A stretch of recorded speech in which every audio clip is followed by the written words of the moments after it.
زمین میری ہے تم کاشت کرو، مجھے تو اتنا ٹھیکہ دیتے جانا، حرام مطلق۔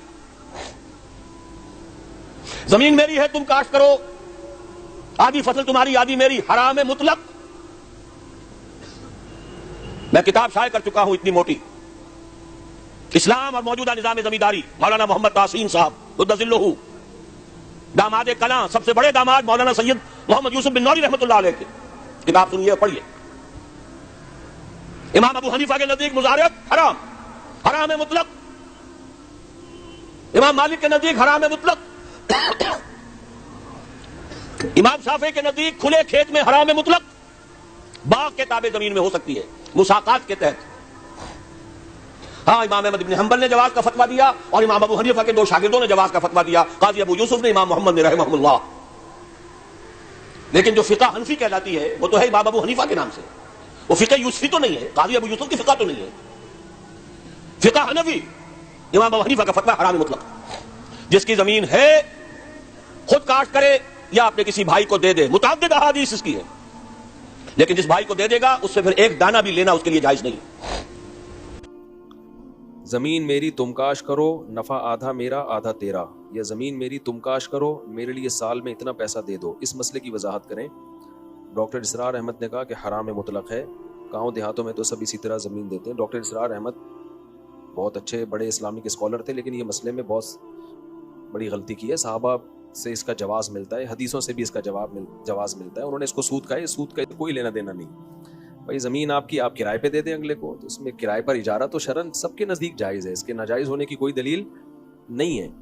اسی طرح صحابہ کے دور میں مزارعات کا رواج تھا کہ جس کی زمین ہے اس کو اپنے کسان کو دے دی، اور کسان کو یہ کہا کہ بھائی تو محنت کر، جو پیداوار ہوگی اتنے پرسنٹ میری، اتنے پرسنٹ تیری۔ اب اس پہ بعض لوگوں کو اشکال ہوتا ہے کہ زمیندار تو بیٹھ کے کھا رہا ہے، بیٹھ کے نہیں کھا رہا، اس کی زمین استعمال ہو رہی ہے، کسی کا پیسہ استعمال ہوتا ہے، کسی کی محنت ہوتی ہے، جو غریب آدمی ہے وہ محنت کرتا ہے، جو پیسے والا آدمی بیٹھ کے کھاتا ہے، تو یہ تو اللہ کا بنایا ہوا نظام ہے۔ اگر پیسے والے نے بھی بیٹھے بغیر کھانا تھا تو پیسے کا فائدہ کیا ہوا اس کا؟ کیا خیال ہے بھائی؟ آدمی پیسہ کماتا ہے، دیکھو ہم کتنے لوگوں کو جانتے ہیں ساری زندگی محنت کر کے پیسہ کمایا، دکانیں بنائی، اب کہیں گے یار ہم نے بڑی محنت کر لی، اب ہم دکانیں کرائے پہ دے کے بیٹھ کے کھائیں گے۔ تو یہاں بھی اشکال ہوگا، یار تم دکان دے دی، اگلا دکان سے بزنس کر رہا ہے، محنت وہ کر رہا ہے، شٹر وہ بند کر رہا ہے، تالا وہ ڈال رہا ہے، ساری چیزوں کی حفاظت وہ کر رہا ہے، تم یہاں بیٹھ کے کھا رہے ہو، تو اس کو سود کہا جا سکتا ہے؟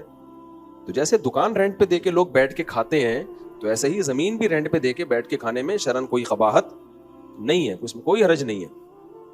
ہاں ایک چیز ناجائز ہے اس میں جو حدیث میں ممانعت ہے، وہ یہ ہے کہ جب زمیندار زمین کسان کو دے گا تو، اور کسان کو یہ کہا کہ پوری زمین پہ تم نے ٹماٹر اگانے ہیں مثلاً، تو یہ جائز نہیں ہے کہ یہ والے ٹکڑے سے جو پیداوار ہوگی یہ تمہاری ہوگی، باقی ساری کس کی ہوگی؟ میری، کیونکہ اس بات کا امکان ہے کہ اس ٹکڑے میں پیداوار ہی نہ ہو، یا اس میں کم ہو، یا اس میں بہت زیادہ ہو جائے۔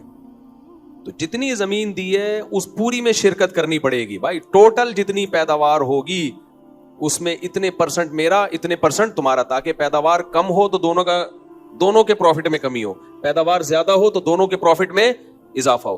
سرمایہ دار کیا کرتا ہے؟ اضافہ سارا خود، اور اس کو اسپیسیفک ایک چیز پکڑا دی، نا نا نا نا، یہ اس مزدور پہ ظلم ہے بھائی۔ اگر پیداوار زیادہ ہوگی تو اس کا حصہ بھی زیادہ ہو جائے گا، پیداوار کم ہوگی تو اس کا حصہ اگر کم ہوگا تو تمہارا حصہ بھی کم ہو جائے گا۔ جیسے مشارکت اور مضاربت میں ہوتا ہے، آپ نے پیسہ لگایا تو نفع نقصان پہ ہوتا ہے بھائی، پروفٹ بڑھے گا تو اس کا بھی مارجن آف پروفٹ بڑھ جائے گا، پرسنٹیج کے حساب سے یہی فائدہ ہوتا ہے۔